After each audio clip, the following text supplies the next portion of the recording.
हम इंसानों के लिए 4 अक्टूबर 1957 एक बहुत बड़े बदलाव का दिन था। ये वो दिन था जिस दिन हम इंसानों को एक नई दिशा दिखाई दी, क्योंकि इसी दिन यानी 1957 को सोवियत संघ ने पृथ्वी का पहला कृत्रिम उपग्रह स्पुतनिक 1 को पृथ्वी की ऑर्बिट में सफलतापूर्वक छोड़ा था। और तब से लेकर आज तक हजारों से ज्यादा उपग्रह स्पेस में छोड़े जा चुके हैं और इसी की वजह से हम आज लाइव टीवी, ब्रॉडकास्ट, इंटरनेट इन्हीं सैटेलाइट की हेल्प से चला पाते हैं। आज हर 2-3 महीने में कोई ना कोई देश अपना एक उपग्रह अर्थ की ऑर्बिट में छोड़ता है और नई नई टेक्नोलॉजी को पेश करता है। लेकिन अगर कोई सैटेलाइट खराब हो जाता है तो वो कहाँ जाता है? क्या वो यूनिवर्स में कहीं गायब हो जाता है? तो आंसर है नहीं। आज के इस वीडियो में मैं बात करूंगा कुछ ऐसे ही सैटेलाइट के बारे में कि आखिर में उनके साथ एंड में क्या होता है और क्या इनसे हम इंसानों को फ्यूचर में भी कोई खतरा हो सकता है। आपने इंटरनेट पर अंतरिक्ष के बहुत से वीडियो देखे होंगे जिनमें आपको अंतरिक्ष नीट एंड क्लीन दिखाई देता है, लेकिन ये गलत है क्योंकि अंतरिक्ष ऐसा बिल्कुल भी नहीं दिखाई देता, बल्कि स्पेस से हमारी धरती कुछ ऐसी दिखाई देती है।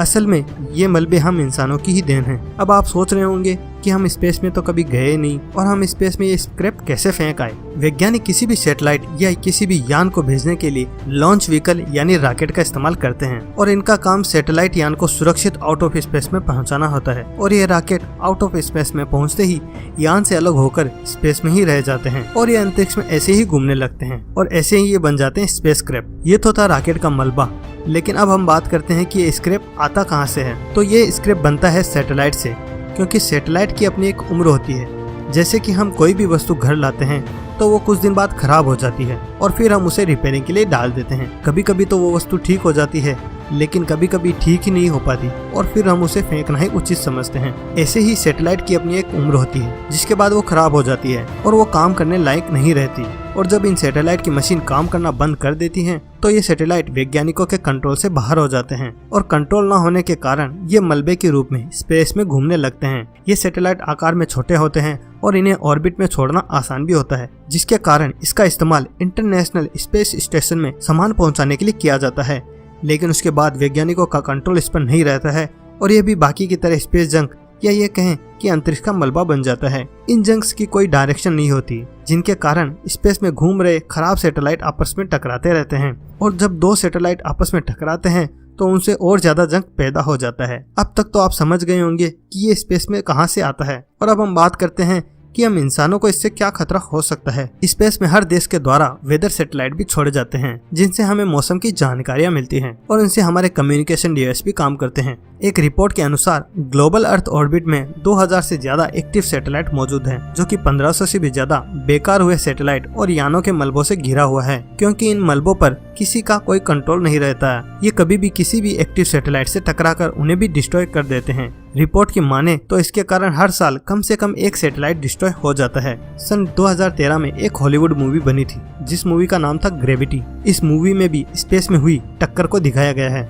अगर हम पूरे ऑर्बिट की बात करें तो यहाँ 2000 से ज्यादा एक्टिव सैटेलाइट मौजूद हैं, जो कि 5 लाख से भी ज्यादा छोटे बड़े स्पेस जंक से भरे पड़े हैं। अगर ये एक्टिव सैटेलाइट से टकरा जाए तो हमारे कम्युनिकेशन में भी बहुत फर्क पड़ेगा और इससे में भी एक वॉर के जैसे कंडीशन भी बन सकती है, क्योंकि आज के समय में हर दूसरा देश ऐसा होने पर अपनी दुश्मन कंट्री को संदेह की नजर से देखने लगता है। 2014 में इंटरनेशनल स्पेस स्टेशन को स्पेस डिब्री से बचाने के लिए उस स्पेस स्टेशन को अपनी जगह से 3 बार हटाना पड़ा। जहां इसे थोड़ा सा भी अपनी जगह से इधर उधर करने में हमें कई दिन लग जाते हैं, वहीं एक ही साल में ऐसा करना, वो भी 3 बार, ये सीधा दर्शाते हैं कि स्पेस कोलिजन हमारे लिए बहुत बड़ा खतरा बनते जा रहे हैं और इसी वजह से सभी देश के वैज्ञानिक काफी परेशान भी रहते हैं और इसी के चलते हर देश के वैज्ञानिक एक साथ मिलकर चर्चा भी कर रहे हैं। एक्सपर्ट के अनुसार पता चला है कि सभी वैज्ञानिक अर्थ के पास मौजूद स्पेस जंक को धरती पर वापस लाकर उन्हें ध्वस्त करने पर विचार भी कर रही है और इसी के चलते रूस भी एक ऐसा यान बनाने की कोशिश में लगा हुआ है जो कम से कम अर्थ की ऑर्बिट में मौजूद स्पेस जंक को कम कर सके, क्योंकि स्पेस डेब्रिस उन एस्ट्रोनॉट को भी खतरा पैदा कर सकती है जो कि स्पेसशिप में मेंटेनेंस और उसके मामले की जानकारियां रखते हैं। इन लोगों को ऐसे ही खतरों से बचाने के लिए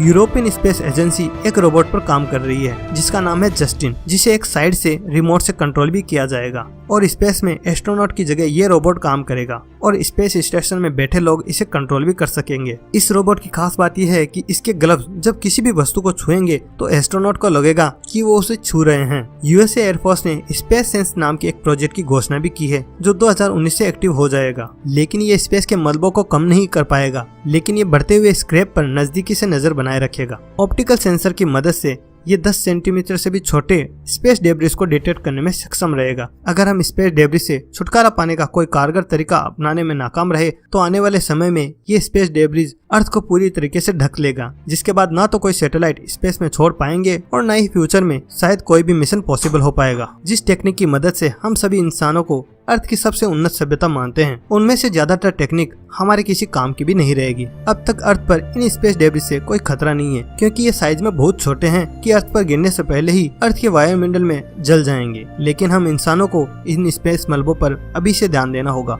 वरना ऐसा न हो कि कहीं हम देर कर दें और फ्यूचर में कहीं हम इंसानों को इससे कोई खतरा भी ना पैदा हो जाए। आपको क्या लगता है कि आने वाले समय में हमें इन स्पेस जंग से कोई खतरा हो सकता है, या वैज्ञानिक इन मलबों को हटाने के लिए कोई यान बना पाएंगे? आपकी क्या राय है हमें कमेंट बॉक्स में जरूर बताएं। तो दोस्तों, ये था आज का वीडियो। आई होप कि आपको वीडियो पसंद आया होगा। अगर हाँ तो इस वीडियो को लाइक करें, शेयर करें इसे अपने फ्रेंड्स और फैमिलीज के साथ में। अगर आपका कोई सजेशन है तो वो भी हमें कमेंट बॉक्स में जरूर बताएं। अगर आप हमारे चैनल पर पहली बार आए हैं तो आप चैनल को जरूर सब्सक्राइब करें, क्योंकि आपका एक सब्सक्रिप्शन हमें और नए टॉपिक्स पर वीडियो बनाने के लिए मोटिवेट करता रहता है। तो चलो यार, आज के लिए बस इतना ही। मिलते हैं अगले वीडियो में कुछ नई मिस्ट्रीज के साथ। तब तक के लिए बाय।